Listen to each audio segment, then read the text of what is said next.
Bismillahirrahmanirrahim. Assalamualaikum warahmatullahi wabarakatuh. Innal hamdalillah nahmaduhu wa nasta'inuhu wa nastaghfiruh wa na'udzu billahi min syururi anfusina wa min sayyiati a'malina may yahdihillahu fala mudhillalah wa may yudhlilhu fala hadiyalah.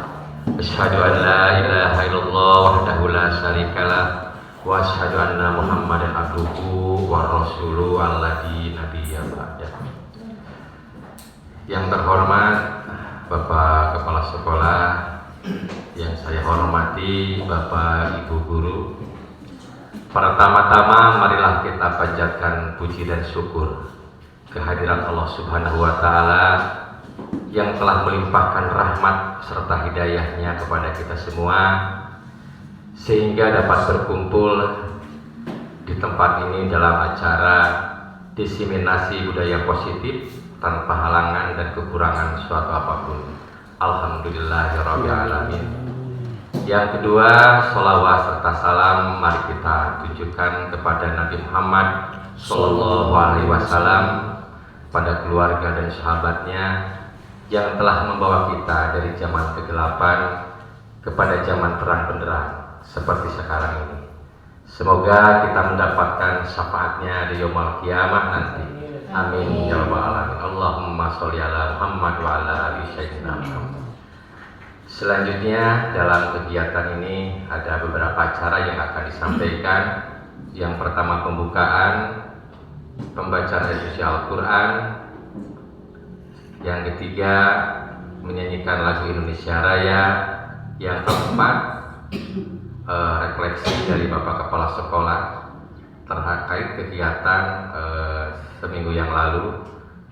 Yang selanjutnya materi budaya positif yang nanti akan dibawakan oleh Bapak Cecep Supriyadi SPD.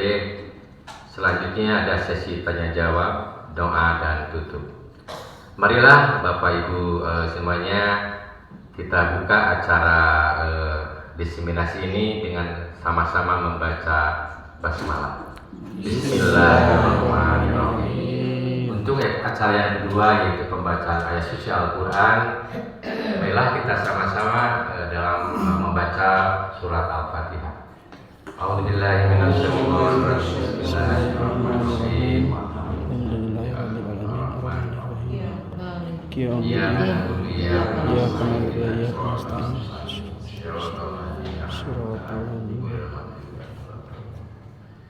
Selanjutnya menyanyikan lagu Indonesia Raya. Dimohon Bapak Ibu untuk berkenan berdiri.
Hiduplah tanahku, hiduplah negeriku, bangsaku, rajaku semuanya.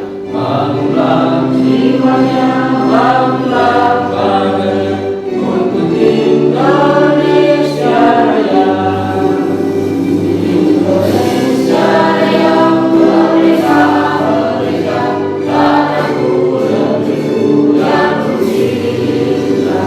Indonesia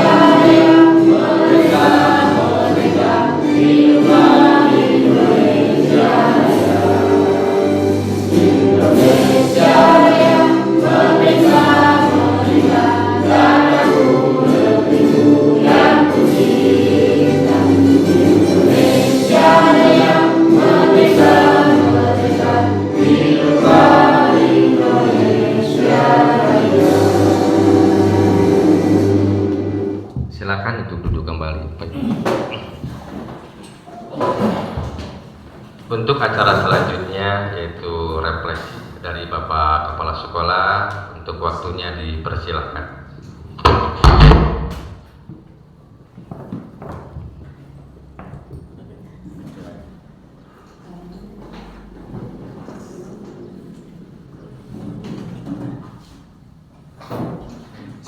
Bismillahirrahmanirrahim. Assalamualaikum warahmatullahi wabarakatuh. Bersemangat beramal. Dan kebayang namun di wartosan mah besok pada wafat pada boleh mengangkat ke dia pada itikaf di masjid itu. Kenal masjid wae besok mau mati. Jadi memang salah satu hikmah disembunyikan akan dan menyalahan gitu. Pasti amal itu kembali ke yang berbuatnya, gitu ya, kebaikannya itu, dan manfaatnya itu bisa dirasakan oleh orang di sekitarnya. Ini sekali lagi ini kita dukung karena disampaikan adalah sesuatu yang baik, dan pada kesempatan berikutnya juga diharapkan siapapun yang sudah ikut kegiatan MGMP, ada informasi baru, ya kita beri kesempatan lah setiap ada refleksi seperti ini untuk menyampaikan. Sebelum lupa, Bu Neneng anu pelatihan dan bahasa habis dan saya mau didugikan aja nama. Masih kapak. Teman-teman. Kemudian ini ada yang belum, yang sudah pun macam-macam, ada yang sudah diperiksa administrasi, ada yang belum. Yang ingin kita sepakati bersama adalah manfaat dari kunjungan kelas itu, karena saya manfaat itu gitu. Ayahnya benar.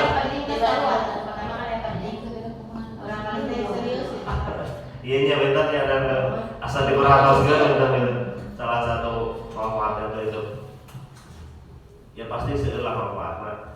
Kinilah tong istilahnya tong lima saja tong jantan hari waktu itu setelah tahun dah biasa gitu.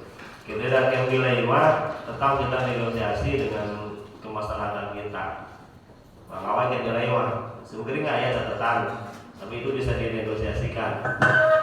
Dan nilai kadang menuju Pak Endang sebagai pertama, ya pasti ada mantang bisa jaga nanti asal PJ sampai terakhir. Tapi kemudian ini batang itu sih kan nanti lempeng lagi tapi dan harus gitu lah ayah pada ayah tes mal gitu. Itu mantang nilai yang mudah itu. Tapi maksudnya saat pertemuan itu. Padahal pertemuan berayat. Padahal ayah kamu tanya. Ayah. Yang bumi ayah mau saya. Nah intinya kita menjalani proses-proses ini karena sebetulnya itulah kewajiban saya di situ gitu ya. Nah, ibu bapak gitu terbiasa lah. Hiji waktu sekarang menghakim gitu. Jadi mau dijadwalkan tapi meminta ke guru senior anu junior teh abdi pada ngulang tapi itu masih ekran punten pang diskusikan atau pang observasikan suatu saat bisa begitu kita budayanya itu. Cuma baru sampai tahap menjalankan kewajiban. Kemudian terkait kegiatan, nah ini masih 2023 dan ini baru Oktober, tapi meskipun baru sampai Oktober, saya harapkan begini masing-masing sudah ngimplong kegiatan 2024 gitu ya. Supaya apa? Supaya nanti di rencana kerja dalam RKS teh minimal tercantum, terutama kesiswaan, mulai pembina OSIS-nya. Nah dan semuanya gitu, bidang-bidang tertentu yang sekiranya akan membutuhkan biaya, karena nanti itu kita akan menyusunnya itu di tahun 2003 untuk 2024. Instruksinya seperti itu. Memang seharusnya begitu kan. Dan offline nomor sayanya Pak atas Pak offline nomor. Dan itu sami itu instruksi lagi itu 2023 nya karena nyusun RKS. Nah sami jadi kelah kurang tangkoskeun tentunya tidak sekali duduk lah kita nyalse gitu, tapi betul-betul imut gitu ya. Meskipun ya tetap pasti ayam kalaku wae pasti, terutama nyesuaikan anu titipan-titipan dalam arti di arkas teu aya tapi kegiatan dan pasti aya gitu ya. Eta mah bener-bener kudu dibijaksanai. Tapi meminimalisir, kita saling membantu dengan tim BOSP ini, dan untuk kita sama-sama memahami dari tos dipahami wah sesarangan oh ya kondisi keuangan ternyata begini gitu. Jadi aya keanggotaan ketika ditunda teh bisa lega lah gitu. Manahnya bisa lega gitu dalam memahami keluh kesah oh bagian ini begini keluh kesahnya gitu. Dan kita jadi semangatnya itu semuanya mencari solusi yang terbaik bagaimana mengatasi kekurangan itu di kedepannya. Diharapkan 2024 itu presidennya menjadikan presiden udah keramai berapa terkedah carakan mainkan tapi dari hak pilih maupunya kan. Dan ASN harus netral, ya netral betul netral dalam artian mau juga ajak ini kan lebih 2024 atas ada hak ranking gitu. Tapi jangan sampai satu atap SMP Negeri 2 Singkat Thomas beda ternyata yang beda pilihan kan, jadi merasa terkucil teh bullying kalau merasa dikucilkan. Enggaklah kita nyaman-nyaman saja. Kecuali kalau sudah diyakinkan satu pilihan, darahnya boleh ngobrol. Ya. Tapi dapat minta pilihan ya ngobrol atau. Nah itu yang disebut dengan toleransi atau anti intoleransi ini ya toleransi intoleran. Iya mah toleransi dalam arti persamaan pendapat dan tidak anti dengan perbedaan dalam berpendapat atau pandangan, karena masing-masing kita punya sudut pandang yang berbeda. Jangankan itu sejarah yang memang benar-benar sama itu kegiatannya yakin itu terjadi, tapi ketika dibaca dari sudut pandang yang berbeda itu kesimpulannya bisa beda gitu. Cek urang mah si komunis yakin salah gitu membantai, tapi membaca nanti pihak komunis kan komunis itu merasa jadi korban gitu. Itu namanya sudut pandang. Dan bayangkan itu sudut pandang yang berbeda itu begitu benci. Tapi itu kenyataan di negara kita. Itu saja yang saya sampaikan. Selamat mengikuti kegiatan ini. Hapunten wonten sumberin ke dugi katuntas mugi sudah klarifikasi. Daftar kan klinik PKU kemarin temu kakanceun ieu. Jadi lepas dina online daftar, dia tanggal itu ternyata paling nih ke Jogja aja atau ke yang pelayanan didaftarkan dia secara online dan tentu ayah jadi terbiasa iya. Sementara rujukannya tanggal sekarang gitu. Masih diasuh sama partner BPJS atau masalah sebulan dari secara umum baik-baik saja insya Allah kami ikhtiar pun. Subhanallah wa bihamdika asyhadu an la ilaha illa anta astaghfiruka wa atubu ilaik. Assalamualaikum warahmatullahi wabarakatuh. Waalaikumsalam.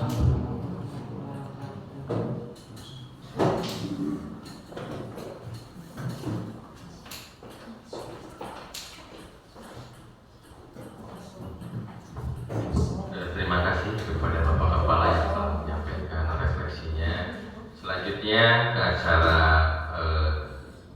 kelima yaitu materi budaya positif yang akan disampaikan oleh Bapak Yusuf Supriyadi SPD. Kepadanya dipersilakan.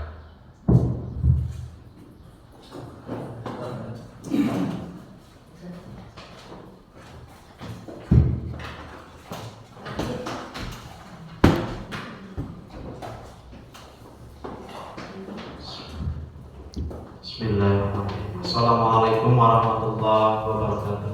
Waalaikumsalam. Bismillahirrahmanirrahim. La haula wala quwwata illa billahil aliyyil azim. Rabbi shrah li sadri wa yassir li amri wa hlul 'uqdatam min lisani yafqahu qawli. Bapak Kepala Sekolah yang saya hormati, Bapak Ibu Guru beserta staf PU yang saya hormati. Alhamdulillah pada kesempatan ini kita bisa diberikan usia panjang sehingga bisa berkumpul kembali, dalam mana saya banyak mengucapkan terima kasih telah mengikuti kegiatan ini, yang mana dalam kegiatan ini itu adalah sebuah pengibasan atau penyampaian sesuatu apa yang telah saya peroleh dan bisa didiskusikan dengan Bapak Ibu Guru atau sedikit saya sampaikan. Kalau bahasa agak asingnya dikatakan dengan diseminasi itu. Ini sesuai dengan aksi nyata yang ada di modul 1.4 yang ada di LMS kami atau dalam pendidikan guru penggerak, yaitu tentang budaya positif. Bapak Ibu yang saya hormati, untuk selanjutnya yaitu menyangkut tentang budaya positif. Di sini ada beberapa hal yang akan saya sampaikan, di antaranya. Tapi sebelumnya kemarin karena dari PGP yang pertama sudah disampaikan ya, ini sama materinya. Saya akan mencoba dulu untuk pelaksanaan pretest ya, menyangkut dengan pelaksanaan atau hasil dari kegiatan yang telah dilaksanakan hari Sabtu. Nah, makanya nanti supaya saya lebih tahu sampai mana atau sebatas mana bahwa dalam penerapan atau pemahaman yang Bapak Ibu pahami dalam kegiatan itu. Pakai link aja, tidak pakai kode. Wah, enggak ada TPS.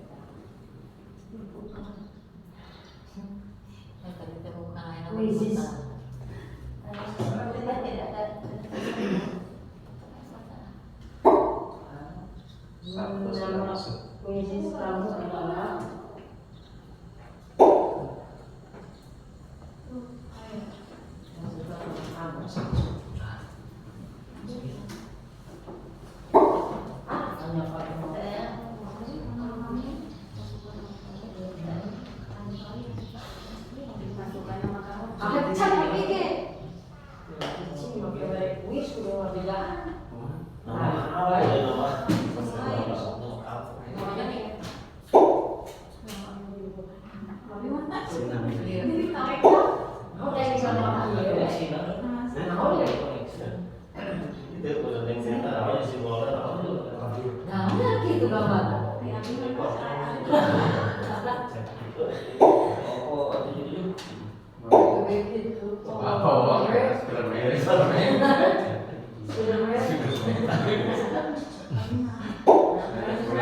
Wortel boleh nih.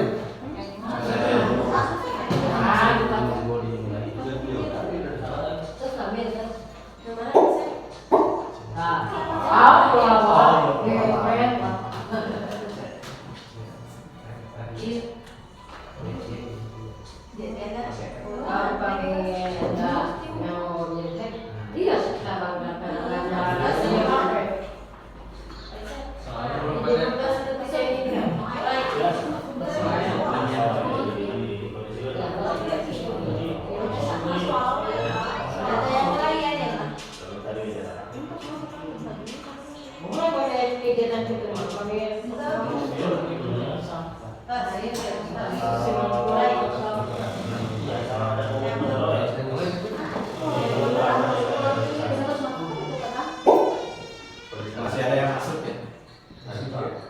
Udah 12 orang. Nah, kita mulai saja.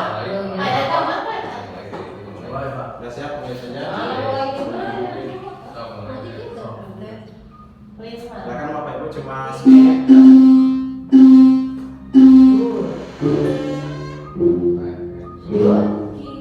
Kalau begini gerakan layar untuk melihat lebih luas. Itu layar melihat. Oh, macam sopi. Bang Bare. Oh, ini. soalnya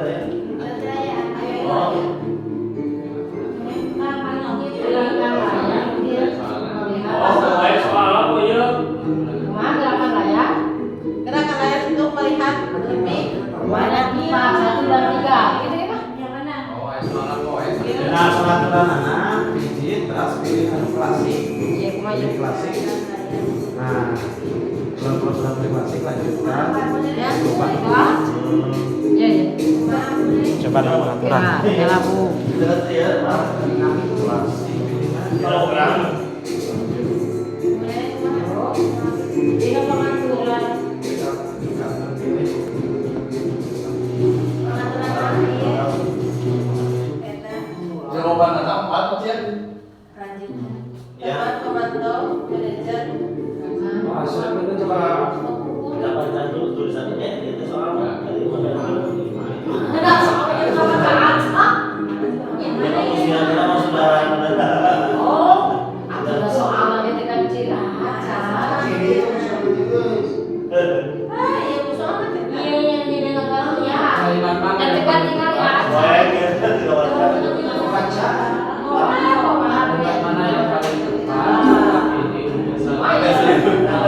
Nah, jawabannya. Mantap. Jawabannya jawaban. Jawabannya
biasa digunakan sebagai pembelajaran barangkali namun semangat ini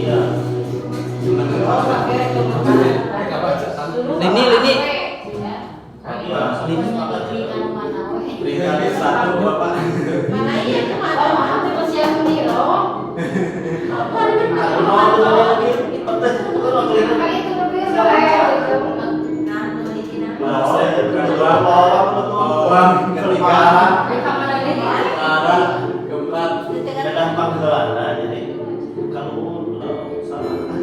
kejar waktu saran dan kecepatan saran kebenaran ya Pak.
Wah, Pak Erga langsung ngesat. Rasanya ini bertahan kedua. Ya, Pak, ini poin. Minum dulu. Semalam ini. Sampai Pak.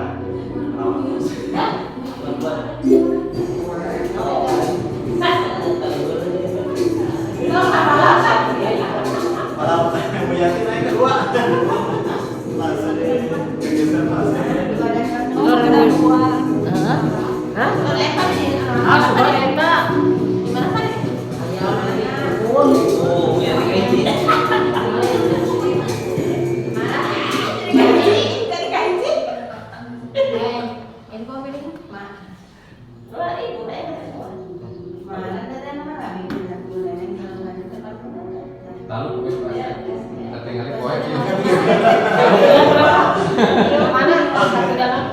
daripada soal lagi.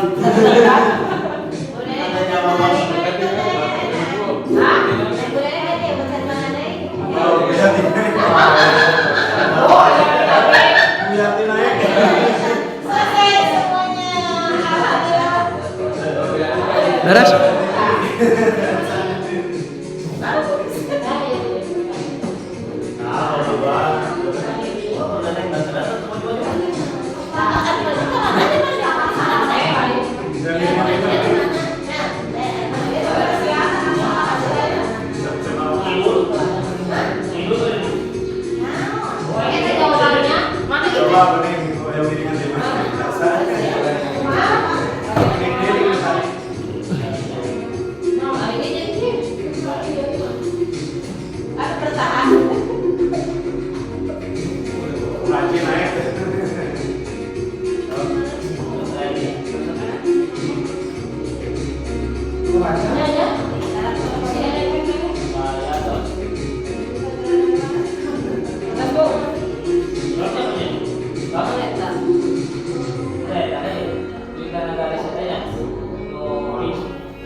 Dua soal tersisa Pak ya?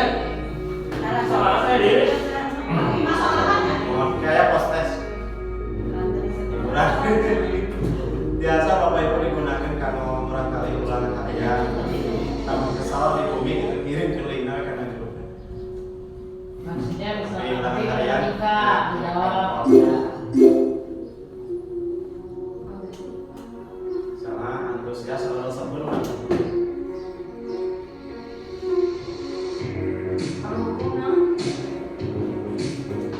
Faktor menit.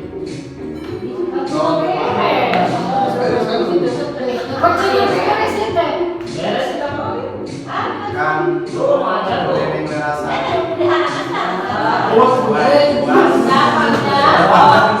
Nenek naik kalungnya Bu Yanti ya. Nenek, Oh, ada.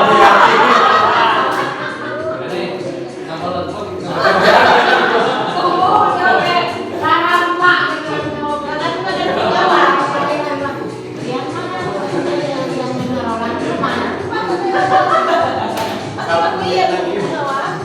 Ayo dong nenek jatuh.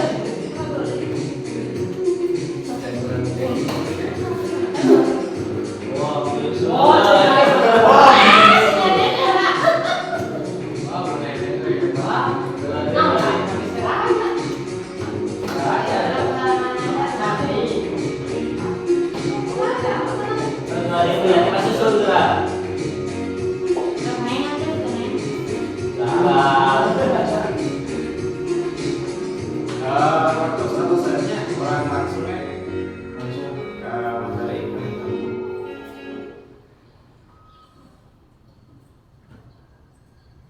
Jadi itu dulu Pak. Silakan ya Pak. Ribet. Nah, yang akan kita bahas itu tentang budaya positif yang ada di sekolah kita, dan kemarin kami telah belajar tentang budaya positif. Secara simpelnya pengantar sudah sama pantang kemarin. Jadi apa sih budaya positif itu? Barusan di tes ada ya. Jadi merupakan sebuah perwujudan dari nilai-nilai atau keyakinan yang menyeluruh, terus diterapkan di sekolah. Maksudnya menyeluruh itu adalah segala sesuatu hal yang bisa dilakukan dengan positif, mengarah pada hal yang positif, terus semua elemen juga dilibatkan. Nah, ini yang dimaksud universalnya, untuk diterapkan di sekolah memiliki nilai-nilai yang bagus sehingga muncullah itu yang dikatakan dengan budaya positif. Untuk selanjutnya yang dimaksud dengan budaya positif di sini bahwa mampu menciptakan kolaborasi antar warga sekolah seperti yang sekarang ini kita sedang laksanakan. Ini kita sudah membangun salah satu dari budaya positif, yaitu kolaborasi sesama karyawan yang sekolah, baik itu dari pendidik atau tenaga kependidikan, dan juga harus menyangkut dengan melibatkan orang tua atau perwakilan yaitu komite, dan jika terlaksana dengan baik akan memunculkan serta mengembangkan nilai-nilai positif. Nah, maka dari itu sebetulnya kita sejak dari dulu sudah terbiasa, tetapi alangkah baiknya kita menemukan hal teori atau proses prosedur yang baru. Nah, makanya nanti akan menciptakan pribadi yang berkualitas dan berkarakter baik sesuai dengan yang diharapkan, yaitu profil pelajar Pancasila yang sesuai dengan kurikulum Merdeka sekarang. Ini yang dimaksud dengan budaya positif. Terus di sini saya ada beberapa judul konsepnya. Yang pertama perubahan paradigma belajar, yang kedua disiplin positif, terus kebutuhan dasar manusia, terus ada motivasi perilaku manusia, terus posisi kontrol, keyakinan keras, dan segitiga institusi. Ini yang akan saya sampaikan ke Bapak Ibu selama saya mengikuti kegiatan pendidikan guru penggerak. Jadi ini ya ada dalam satu modul, yaitu 1.4. Saya di sini mempelajari ada beberapa poin supaya lebih efektifnya nanti kita satu persatu dikaji bersama. Karena saya juga masih belajar, butuh sharing dari Bapak Ibu guru, apalagi Bapak sekolah ya, untuk peningkatan kualitas budaya positif yang ada di sekolah kita. Nah, tujuannya yaitu untuk mewujudkan profil pelajar Pancasila. Terus pembelajaran yang kita harapkan di sini adalah mengapa saya mencantumkan pengingat bahwa kita itu seringkali lupa, saya sendiri, bahwa dalam pembelajaran itu saya yang berkuasa dalam kelas itu, ketika kegiatan pembelajaran. Padahal yang sebetulnya adalah pembelajaran itu harus berpihak pada murid. Jadi intinya kalau kemarin saya ramai dibahas menyangkut tentang itu dengan fasilitator, bahwa saya mengatakan ini berarti guru itu harus menghamba pada muridnya. Dalam artian bukan memuja-muja, tetapi kita harus mementingkan murid dari segalanya dalam kegiatan aktivitas pembelajaran. Terus untuk selanjutnya nanti di sesi akhir ada tanya jawab. Oh ini kalaupun boleh, ini ada sebuah pertanyaannya. Ayo coba jawab, entah apa yang muncul. Benda kecil apa yang bisa ngeluarin orang? Kira-kira pas saya Bapak? Atau yang lain, benda kecil apa yang bisa ngeluarin orang? Kira-kira apa? Benda kecil apa yang bisa ngeluarin orang? Jarum. Terus ada lagi? Jawabannya ada di hati masing-masing ya. Silakan diungkapkan saja. Apa? Jawabannya adalah apa kira-kira? Kita saksikan bersama. Ya. Ketika kita memijit bel, orang yang punya rumah pasti keluar kalau ada di rumah. Ini salah satu.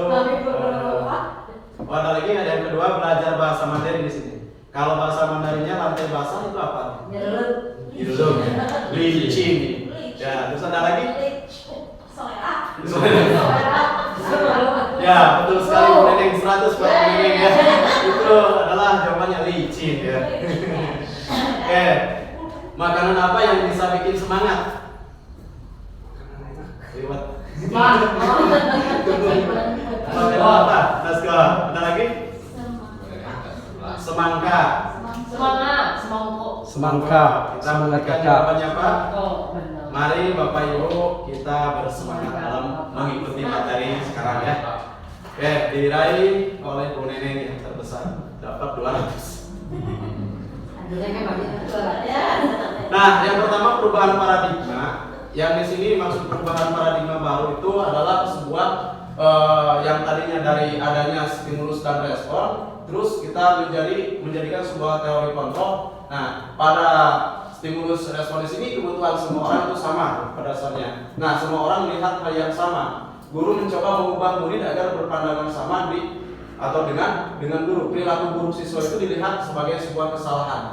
Nah, guru bisa mengontrol murid dan model berpikir menang kalah. Untuk teori kontrol kebutuhan, semua orang tidak sama. Semua orang memiliki gambaran yang berbeda. Nah, guru berusaha memahami pandangan murid, perilaku buruk murid, memiliki tujuan. Guru tidak bisa mengontrol murid dan model berpikir menang. Jadi perubahan paradigma itu dari stimulus menjadi teori kontrol atau stimulus respon menjadi teori kontrol, di sini kita harus mengkaji berbagai macam dari perilaku atau karakteristik yang ada di diri murid, itu intinya atau poin besarnya. Terus yang selanjutnya adalah disiplin positif. Yang kedua, yang maksud disiplin positif di sini cenderung diartikan sesuatu yang dilakukan seseorang pada orang lain untuk mendapatkan kepatuhan. Apa yang telah disampaikan kemarin oleh CGP di hari Sabtu ini hampir sama karena materinya juga sama. Jadi kita yang disebutkan dengan disiplin positif itu lebih kepatuhan kita terhadap aturan sebetulnya. Tapi kecenderungan itu haruslah kita ubah sebagai pendidik. Kita harus menciptakan anak-anak yang memiliki disiplin diri, bukan berarti kepatuhan, tetapi harus memiliki disiplin diri yang lahir dari diri anak sendiri itu, atau yang dikatakan dengan intuisi, sehingga mereka dapat berperilaku dengan mengacu dengan nilai-nilai kebajikan. Nah, kalau misalkan sudah punya disiplin diri atau memiliki rasa sadar sendiri, mereka tidak akan merasa tertekan atau tidak diikat oleh aturan, karena itu timbulnya dari rasa diri sendiri. Nah, sehingga muncullah nilai-nilai kebajikan di sini, bukan dengan apa yang kita hargai atau pencapaian suatu tujuan atau menghindari dari rasa tidak nyaman. Itu karena apa? Karena mereka sudah memiliki kesadaran sendiri atau muncul dari dirinya sendiri. Terus ada juga kebutuhan dasar manusia. Yang lebih cepat ini yang ketiga adalah kebutuhan dasar manusia. Yang mana di sini kebutuhan dasar manusia itu seluruh perilaku yang dilakukan murid pada dasarnya memiliki tujuan tertentu. Meskipun murid itu berbeda-beda, tetapi semua juga pasti memiliki tujuan tertentu, kecuali orang yang tidak normal. Entah nggak tahu kemana tuh penentuannya. Nah, murid di sini memiliki kebutuhan dasar tentu ketika melakukan sesuatu perbuatan. Di antaranya bahwa semua orang itu atau semua murid kebutuhan untuk bertahan hidup. Kenapa? Karena kalau misalkan bertahan hidup ini hal yang pokok bagi diri atau bagi semua orang untuk bertahan hidup. Nah, bahkan di negara kita, negara Indonesia sudah dilindungi oleh peraturan perundang-undangan. Ada HAM, ada lagi tentang menyangkut tentang berhak untuk memperkaya kehidupannya. Ada lagi peraturan perundang-undangan dan bahkan dalam undang-undang dasar atau dalam konstitusi sudah dicantumkan. Yang kedua, kebutuhan cinta dan kasih sayang. Nah, sini murid ingin diterima dan dihargai. Bahwa ketika ada sesuatu, misalkan dengan murid kita memberikan tugas ataupun memberikan penilaian terhadap murid, maka kita hargailah pendapat mereka meskipun ini tidak 100% sesuai dengan apa yang kita harapkan. Tapi kita harus bisa menghargainya dengan nilai-nilai yang positif. Karena murid itu membutuhkan apa? Penghargaan atau cinta dan kasih sayang. Nah, yang selanjutnya kebutuhan penguasaan, yaitu kebutuhan pengakuan atas kemampuan. Nah, kemampuan si murid tersebut jangan dibandingkan dengan murid yang lainnya. Kalau kita misalkan bandingkan murid A kemampuannya 70%, murid B kemampuannya 30%, jangan kita bedakan. Semuanya dalam artian penghargaan yang tadi itu harus kita samakan. Meskipun mereka berbeda, tetapi apa? Tetapi dalam penilaian tersebut adalah kita yang berhak untuk menentukan mana yang lebih tinggi, mana yang lebih rendah. Namun di hadapan murid jangan sampai kita memberikan sebuah kelemahan atau memberikan sebuah kekurangan pada murid tersebut. Tapi kita harus memberikan sebuah semangat atau motivasi. Nah, selanjutnya adalah kebutuhan kebebasan, yaitu kebutuhan akan pilihan. Jadi mereka ini sesuai dengan diferensiasi yang sedang insya Allah akan kami pelajari tentang materi diferensiasi, ya, pembelajaran diferensiasi. Nah, ini menyangkut dengan diferensiasi. Jadi kebutuhan itu dalam artian kebebasan menyesuaikan dengan apa yang ada dalam karakter murid. Misalkan murid ini sukanya berlari-lari atau olahraga, nah kita mengaitkan materi tersebut dalam hal itu. Terus murid sukanya untuk menggambar, kita mengaitkan materi dalam hal itu. Terus murid sukanya nyanyi-nyanyi, kita mengaitkan materi dalam hal itu. Nah, makanya kita harus menyesuaikan dengan supaya ada kebebasan bagi murid tidak tertekan oleh kita. Kalau kita misalkan selama ini yang saya rasakan adalah memberikan sebuah tugas kepada siswa, kalau harus A, ya harus A tetap. Nah, padahal itu kan pasti mereka tidak akan nyaman, tidak akan bahagia karena merasa tertekan dengan apa yang telah kita berikan aturannya. Nah, makanya kita ada sedikit perubahan di sini dalam kebutuhan dasar diri manusia, bahwa kita harus memberikan kebebasan kepada mereka, tetapi tetap dalam pengawasan kita. Nah, mengarah kepada hal yang positif itu. Terus yang selanjutnya adalah kebutuhan kesenangan, yaitu kebutuhan untuk merasa senang. Jadi mereka harus diberikan sebuah rasa senang supaya timbul rasa bahagia dan nyaman. Mungkin itu kalau kita lihat dari dalam kebutuhan dasar manusia. Untuk selanjutnya adalah motivasi perilaku manusia. Di sini ada 3 bagian. Yang pertama untuk menghindari ketidaknyamanan atau hukuman, seperti yang kemarin dibahas di awal ya. Ini saya cuma pemadatan saja. Terus murid di sini contohnya bertanya, apa yang akan terjadi apabila saya tidak melakukannya? Nah, itu adalah sebuah apa? Untuk menghindari ketidaknyamanan atau hukuman. Ketika kita memberikan sebuah aturan, terus mereka melanggar aturan, kita memberikan hukuman, memberisikan WC, misalkan memberikan sebuah teguran dalam artian melarikan mereka atau bagaimana, push up mereka atau bagaimana. Nah, itu adalah sebuah hukuman. Jadi di sini murid harus memiliki rasa apa yang akan terjadi apabila saya tidak melakukannya. Itulah yang termasuk kepada menghindari ketidaknyamanan atau hukuman. Hal tersebut merupakan motivasi dari apa? Luar. Dari luar, dalam artian bukan lahir dari diri mereka, tetapi adanya rangsangan terhadap aturan dan adanya ketakutan terhadap hukuman tersebut. Nah, makanya itu adalah sebuah dukungan atau dorongan dari luar diri murid sendiri. Nah, makanya ini lebih yang saya maksud kurang tepat untuk menerapkan hal ini.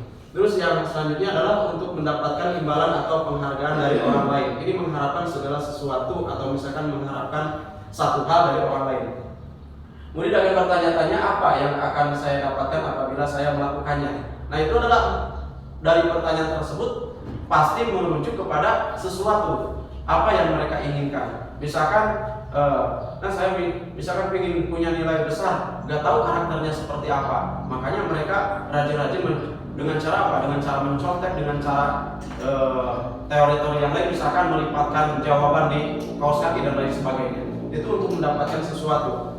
Karena apa? Karena ini dorongannya untuk mengharapkan imbalan ataupun nilai dari orang lain, bukan lahir dari karakter mereka sendiri. Nah, ini juga sama, ini termasuk ke dalam motivasi dari luar atau eksternal. Terus yang ketiga, yang terakhir, yaitu untuk menjadi orang yang mereka inginkan dan menghargai diri sendiri dengan nilai-nilai yang mereka percaya. Nah, di sini murid akan bertanya, akan menjadi orang yang seperti apa jika saya melakukannya? Nah, ini baru munculnya dari diri sendiri siswa ketika melakukan sesuatu. Misalkan diadakan sebuah tes ulangan, terus mereka mau mencontek, terus mereka sadar akan menjadi apa kalau saya sekarang sudah mulai mencontek dari teman, nantinya seperti apa? Nah, itulah muncul dari diri sendiri. Nah, ini yang kita harapkan. Mereka harus memiliki punya rasa termotivasi dari dirinya sendiri atau kesadaran yang tadi telah dibahas di awal. Itulah. Jadi kita rubah dalam kegiatan pembelajaran yang biasanya, tapi saya yakin Bapak Ibu semua pasti dalam pembelajaran itu tidak terlalu pada menekankan semua aturan, tapi menekankan pada karakter untuk kesadaran diri murid. Terus untuk selanjutnya yang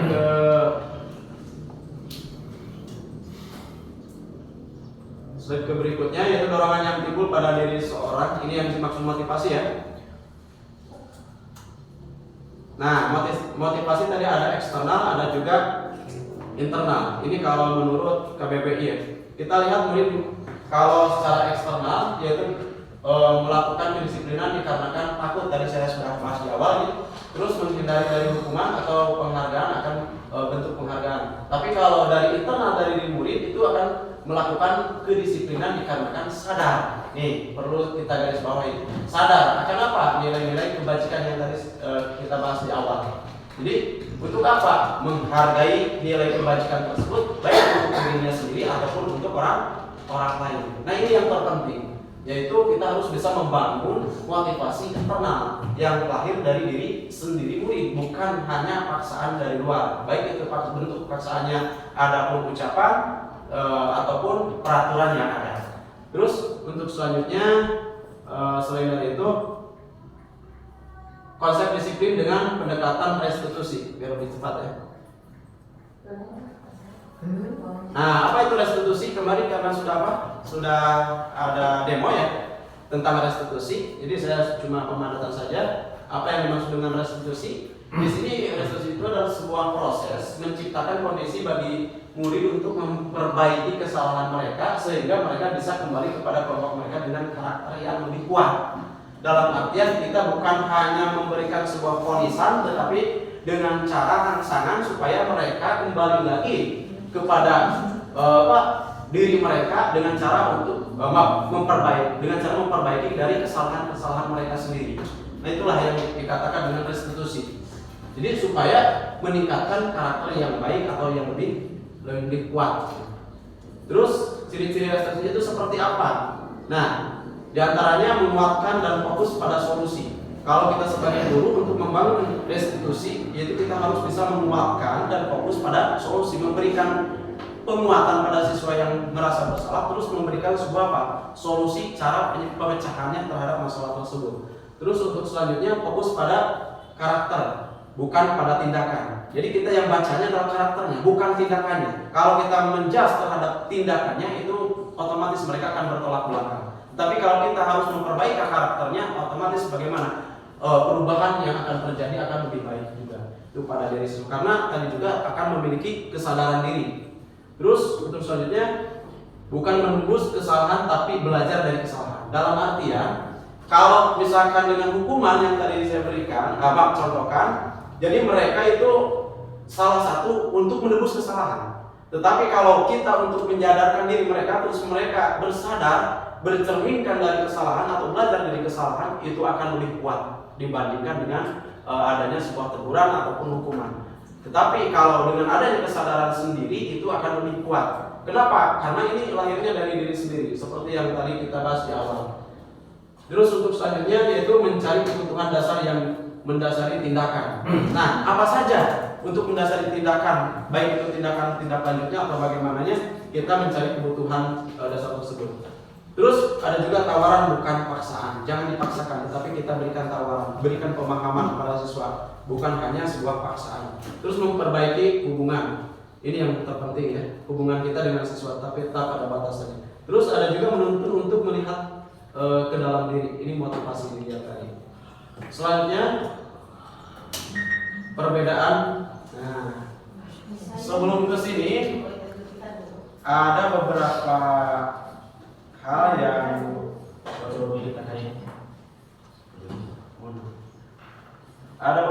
yang perlu kita ikuti.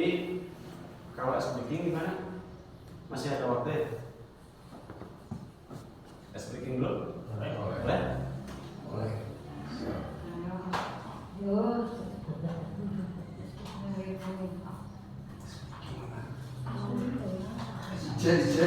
Ice kopi aja.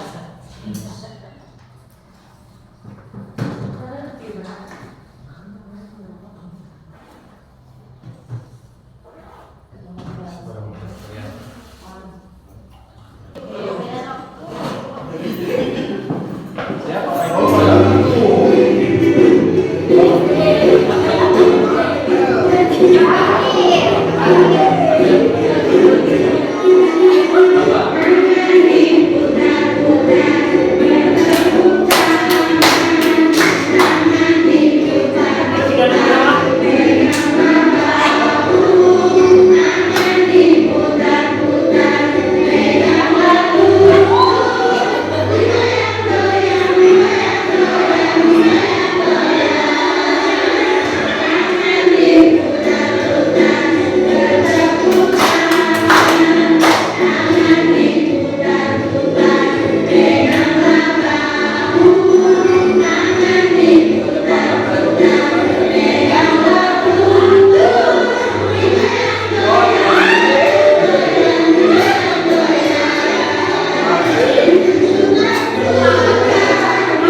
murid yang datang terlambat ke sekolah. Di sini ada hukuman, ada konsekuensi, dan ada restitusi. Apa sih yang musuh hukuman? Ketika murid datang ke sekolah, murid itu disuruh berdiri di depan kelas, biasanya begitu ya. Terus guru marah-marah ke si murid tersebut. Murid itu disuruh menulis. Nah, saya tidak akan terlambat lagi sebanyak 100 kali dalam bukunya. Itu adalah merupakan salah satu termasuk ke dalam hukuman ketika murid datang terlambat sekolah. Terus kalau yang termasuk ke dalam konsekuensi, sini guru memberikan konsekuensi berada di dalam kelas selama jam istirahat berlangsung. Nah, itu termasuk dalam konsekuensi. Ketika murid datang terlambat, terus memberikan apa? Konsekuensi di dalam kelas. Terus guru tegas dan murid menghormati peraturan yang ada. Terus yang termasuk dalam restitusi adalah guru menanyai keyakinan kelas. Ini yang perlu kita kembangkan di sekolah kita. Yang restitusi yang tadi itu. Jadi kita menanyakan keyakinan kelas apa yang telah mereka langgar dan keyakinan kelas apa yang telah mereka kesepakati terus dilanggar oleh mereka. Lalu bagaimana cara penyelesaiannya? Nah, jadi keluarnya dari diri siswa tersebut itu untuk menjawab dan untuk merubahnya, bukan dari kita, bukan menghukum, bukan konsekuensi, tapi ini restitusi untuk menjadarkan diri terhadap siswa tersebut. Terus selanjutnya murid terbuka dan menghormati dirinya dan orang lain. Ketika begitu, pasti mereka sudah sadar akan menghormati dirinya. Kalau sudah menghormati dirinya, akan menghormati orang lain. Itulah perbedaannya ya.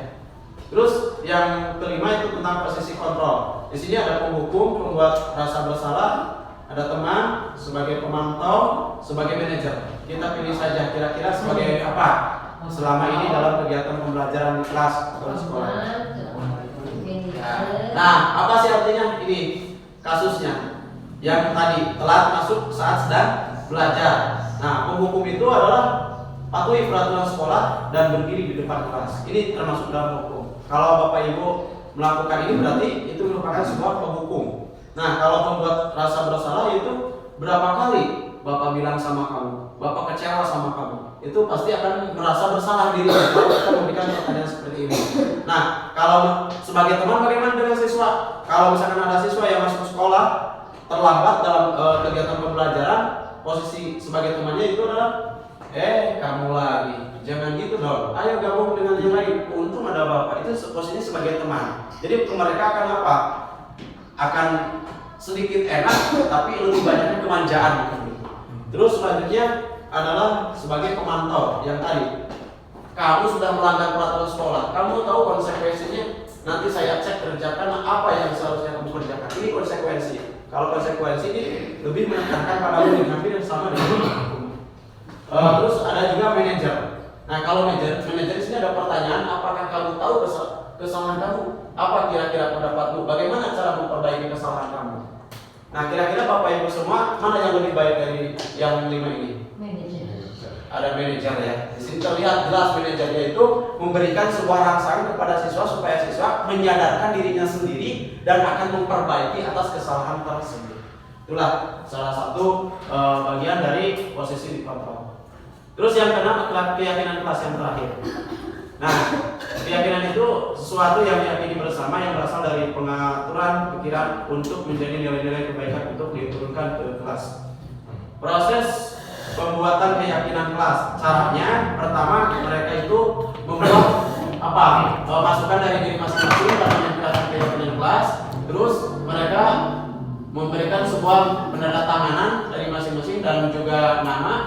Terus selanjutnya akan menjadikan sebuah peraturan kelas menjadi keyakinan kelas kita turunkan dan akhirnya dirumuskanlah jadi sebuah peraturan kelas. Jadi peraturan kelas itu mereka yang mengusulkan, mereka yang bikin, tapi ini harus tetap bersama-sama gurunya. Nah, ketika mereka melanggar, kita akan menjadi sebuah manajer itu lebih apa? Lebih mudah. Kenapa? Karena mereka sudah punya peraturan kelas yang masing-masing atau keyakinan kelas, tinggal kita menanyakan apa kesalahannya, bagaimana cara memperbaikinya. Nah, itulah. Ini sudah saya terapkan dari beberapa kelas ini. Terus untuk selanjutnya keyakinan kelas yang telah saya terapkan. Misalkan ini hasil dari kelas 7 C kalau ini.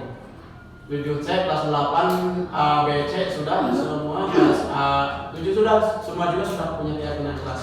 Ini yang saya ambil dari kelas 7 C, ini hasil mereka, sehingga disimpulkan seperti ini poin-poinnya. Dan saya juga ini kiriman dari mereka. Coba keyakinan kelas yang kalian bikin kemarin kirimkan. Karena kemarin masih mentah dari Mila, salah satunya. Terus bagaimana pembentukan keyakinan kelas? Caranya itu lebih abstrak dan dengan dari peraturan sedikit agar supaya bisa mudah untuk diingatkan. Terus yang kedua adalah upaya pernyataan universal atau sesuai dengan kondisi kelas agar mudah diterapkan. Karena kalau tidak sesuai pasti tidak akan mereka terima. Terus selanjutnya adalah dibuat dalam bentuk positif. Yang selanjutnya adalah semua warga kelas ikut serta atau terlibat dalam pembuatan keyakinan kelas. Jadi jangan hanya mereka saja, tapi kita juga sebagai guru ataupun wali kelas harus terlibat di sana, memantau. Dan yang terakhir adalah segitiga restitusi. Itulah materi yang telah saya sampaikan, dan di sini ada satu video contoh ya yang telah diterapkan tentang restitusi kelas 8A.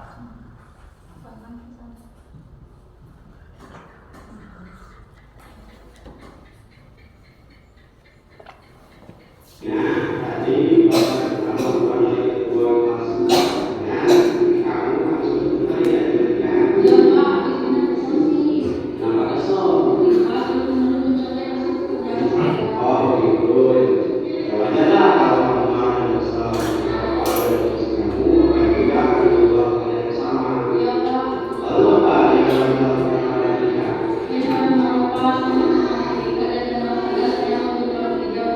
Oh gitu, pasti kamu menurut itu ada alasannya ya? Iya Pak, saya biasa aja, saya susah main mengerjakan soal, tapi kita mencontek tidak mau urusan sendiri. Ya, benar kalau itu masalah, karena tidak ada kerjaan contek begitu saja kalau kita. Bapak sangat menghargai dan kamu yang sudah berbuat lebih dulu daripada itu. Misalnya sampai kamu mengukur. Nah, sekarang coba aku pikirkan, tindakan kamu marah sampai menggerak meja apakah sesuai dengan kelas kita? Tidak Pak. Tidak ya. Nah, menurut kamu yang kelas apa yang sudah kamu langgar? Saling menghormati antar teman. Ya betul. Menurut kamu saling menghormati antar teman itu penting tidak menurut kamu? Penting Pak. Baik, kalau menurut kamu itu penting, jadi keyakinan apa yang harus kamu lakukan pada saat kamu sedang lama? Harus lebih sabar Pak. Kamu bersedia memperbaiki masalah ini kan? Setia Pak. Apa yang akan kamu lakukan untuk memperbaiki masalah ini? Saya akan selalu sabar dan menghormati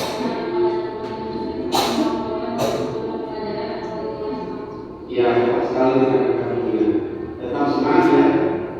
Sekarang silakan mulai kelas. Terima kasih Pak. Ya, sama-sama.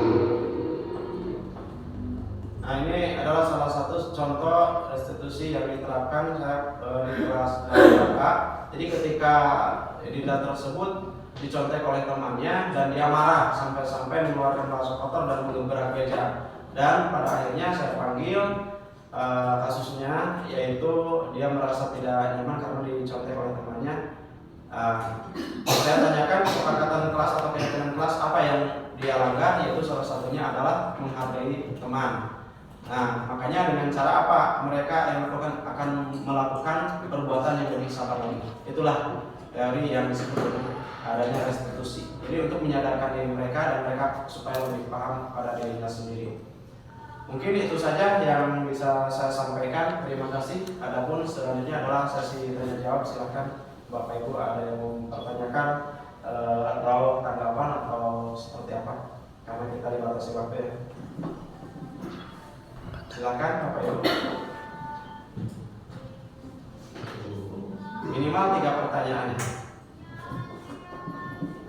Ya, boleh siapa dulu? Pak Endang dulu. Ya, Pak Endang. Tema Endang. Langsung saja ya Pak. Apa peran penting budaya positif dalam meningkatkan kualitas pendidikan? Peran penting budaya positif dalam meningkatkan kualitas pendidikan di sekolah. Ya, itu adalah salah satu peran yang sangat penting. Kenapa? Karena di dalam budaya positif di sini semuanya juga tadi kita sudah bahas, itu sudah terlibat dari berbagai macam elemen ya, baik itu dari orang tua, dari siswa, dari komite perwakilan dari orang tua, terus kita warga sekolah. Semua terlibat di sana untuk meningkatkan nilai-nilai karakter siswa supaya lebih bagus lagi. Makanya dengan adanya teori atau caranya prosesnya kita diadakannya sebuah kolaborasi dengan sesama teman, baik itu guru ataupun tenaga administrasi sekolah, dan orang tua harus juga dilibatkan. Mungkin itu Pak, ada tambahan dari yang lain mungkin untuk jawabannya? Ada lagi pertanyaan? Berdengar Pak? Apa saja yang termasuk dalam budaya positif di sekolah? Apa saja yang termasuk dalam budaya positif? budaya positif? Dalam budaya positif itu, sebelum saya menyampaikan, silakan ada yang boleh menjawab dari pertanyaan tersebut ataupun bagaimana? Langsung saja.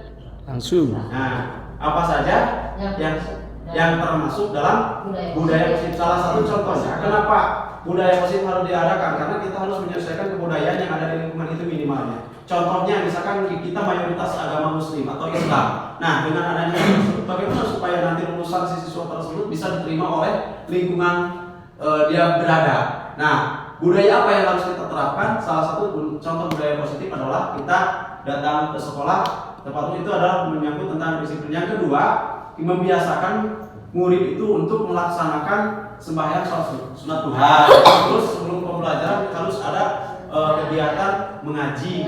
Ya betul. Terus harus ada seminggu sekalinya adalah Jumat mengaji. Terus ini yang sudah kita dilaksanakan. Terus ada juga sholat berjamaah. Nah, kenapa? Itu untuk membangun karakter mereka supaya lebih baik dan bisa diterima oleh budaya yang ada di lingkungan masyarakat kita. Mungkin itu Bu, nilai yang diharapkan kita untuk nanti produknya atau lulusannya. Ada lagi? Kira-kira bagaimana? Asep ada? Ya boleh. Mungkin dari pemaparan Bapak tadi kan mengenai restitusi keyakinan kelas ya Pak. Ya. Nah, yang mau saya tanyakan bagaimana strategi Bapak, termasuk tadi juga Bapak sudah melaksanakan atau melakukan mengenai keyakinan kelas ya, terutama mungkin di kelas 7. Nah, udah gak di kelas 8A gitu Pak? Udah di itu mungkin yang selanjutnya dari kesulitan atau hambatannya Pak dalam keyakinan kelas. Terima kasih Pak. Ya sama-sama. Baik, terima kasih Pak Asep sudah menyampaikan sebuah angan-angannya mungkin ya. Yang pertama itu bagaimana cara menerapkan atau strategi dalam menerapkan keyakinan kelas. Keyakinan kelas disiplin lah gitu Pak. Ya, keyakinan kelas. Ya. Terus yang kedua pertanyaannya adalah hambatan. Nah, proses pembuatan keyakinan kelas, prosesnya itu yang pertama kali kita mengumpulkan mereka sebelum kita masuk ke kelas, sebelum kita belajar. Saya berangkat dari melihatnya ada yang real atau yang nyata. Contohnya misalkan ketika mau masuk ke kelas, melihat di kelas masih banyak sampah yang berantakan. Terus misalkan di luar masih banyak bekas-bekas kaki atau sepatu. Nah, saya makanya diam dulu dan ini menjadi bahan awal untuk berangkat membuat keyakinan kelas. Terus yang kedua, ketika sedang belajar ada beberapa siswa yang hilir mudik keluar masuk kelas tanpa kejelasan. Nah, itulah awal yang saya ingin membuat sebuah keyakinan kelas dan sesuai dengan prosedur yang ada dalam pendidikan guru penggerak. Nah, jadi untuk langkah yang pertama mengumpulkan mereka, bagaimana caranya dalam proses itu kita menginformasikan bagaimana kalau kita membuat sebuah kesepakatan dan itu lahirnya dari kalian masing-masing. Nah, mereka mengusulkan minimal 1 poin aturan yang mereka usulkan dan siap untuk dilaksanakan. Nah, untuk yang kedua selalu ditempelkan dan ditandatangani ini ya prosesnya. Terus peraturan itu dirumuskan, ambil poin-poinnya dari sekian banyak, ada yang sama itu kan meskipun kalimatnya berbeda tapi poin pentingnya ada yang sama. Misalkan tentang membuang sampah sembarangan kan, atau kedisiplinan terhadap waktu kan. Misalkan masuk sekolah harus tepat waktu, maksud pelajaran mata misalkan harus tepat waktu dan lain sebagainya. Itu berarti tentang apa?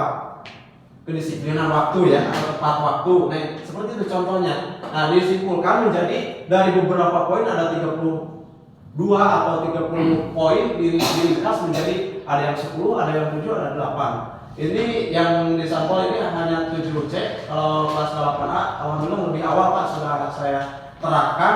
Nah, terus yang kedua hambatan. Hambatan apa? Hambatannya adalah mereka belum semuanya menyadari pada dirinya sendiri atas dasar perilaku yang telah mereka buat terhadap aturan tersebut atau yang telah mereka bikin. Itu Pak. Jadi salah satunya adalah pendekatan kita terhadap siswa itu menggunakan restitusi tadi untuk menyadarkan mereka supaya lebih sadar dari diri sendirinya. Itulah teknis untuk penanganan terhadap hambatan. Hambatan memang ada Pak, pasti ada. Ini di kelas 8A saya kemarin menyebut tentang peraturan makan di kelas. Padahal mereka yang bikin, tetapi mereka sebagian ada yang melanggar. Dan saya panggil ke depan seperti yang tadi, ketika tentang apa? Tentang tidak menghargai teman dari kelas 8A juga itu. Apa yang sudah kamu langgar keyakinan kelas? Salah satu contoh adalah tidak menghargai teman dengan menggebrak meja dan membentak-bentak orang tersebut. Tuh, mereka sadar bagaimana cara untuk menanganinya dan saya akan lebih sabar lagi untuk menghadapi hal tersebut. Itu mereka sendiri yang menyadari. Mungkin itu Pak. Ada tambahan lagi ataupun sudah cukup? Ya baik, terima kasih Bapak Ibu semuanya. Mungkin itu yang bisa saya sampaikan dari kegiatan diseminasi ini. Mudah-mudahan ada manfaatnya bagi kita semua. Sekali lagi saya haturkan terima kasih kepada semuanya yang sudah menyempatkan waktu. Assalamualaikum warahmatullahi wabarakatuh.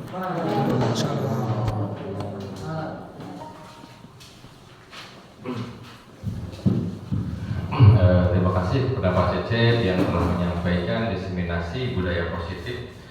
Selanjutnya acara doa, marilah kita berdoa mudah-mudahan apa yang kita dapatkan hari ini bisa bermanfaat bagi kita semua. A'udzubillahi minasyaitonir rajim. Bismillahirrahmanirrahim. Allahumma inni nas'aluka salamatan fil jasadi wa ijazatan fil ilmi wa barakatan fil rizqi wa uqubatan wal maut rahmatan minal maut wa qiratan ba'dal maut. Allahumma hamin alaina bi syafaratil maut wa ramajatin minana wa al-ma'in sab. Rabbana la tuzigh qulubana ba'da hadaitana wa hab lana min ladunka rahmatan innaka antal wahhab. Rabbana atina fid dunya hasanah wa fil akhirati hasanah wa qina adzabannar. Subhanaka rabbika rabbil izzati amma yasifun wa salamun alal mursalin walhamdulillahi rabbil alamin. Al-Fatihah. Selanjutnya kita tutup acara ini dengan sama-sama membaca hamdalah. Alhamdulillah rabbil alamin. Kalau pas tes sama baris santai ya Bapak. Assalamualaikum warahmatullahi wabarakatuh. Saya Muhammad, Kepala SMP Negeri 2 Cikatomas.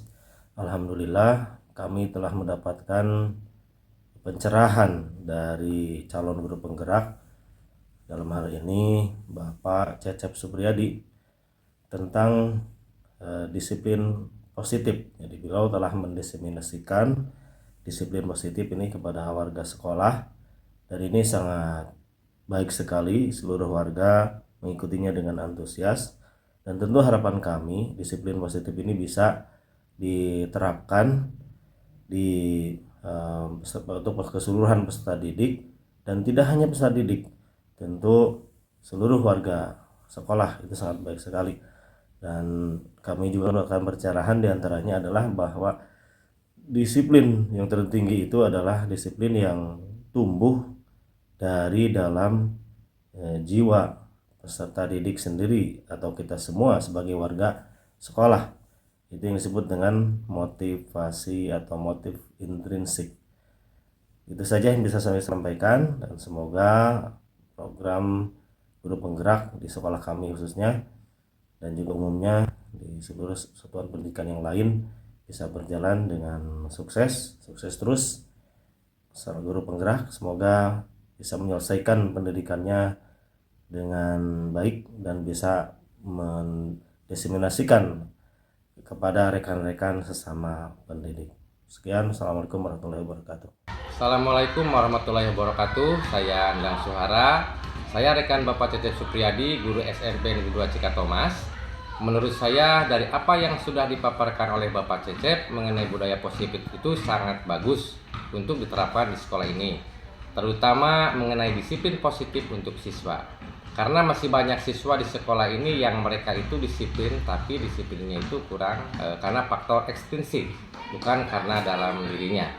Nah, dari sini juga untuk kami sebagai guru itu sangat baik karena kita jadi tahu bagaimana kita memposisikan diri kita kepada siswa. Apakah kita sebagai pemberi hukuman atau tingkat sebagai pemantau atau tidak sebagai manajer. Kemudian bagaimana cara kita menanamkan perilaku intrinsik di dalam diri siswa dan juga diri kita sendiri. Dan semoga dari adanya diskriminasi ini juga kita bisa diterapkan bersama-sama di lingkungan sekolah. Nah ini untuk membentuk siswa-siswi berkarakter sesuai dengan harapan kita ya. Saya kira hanya itu yang bisa saya sampaikan, dan apabila ada salah kata mohon maaf. Wassalamualaikum warahmatullahi wabarakatuh.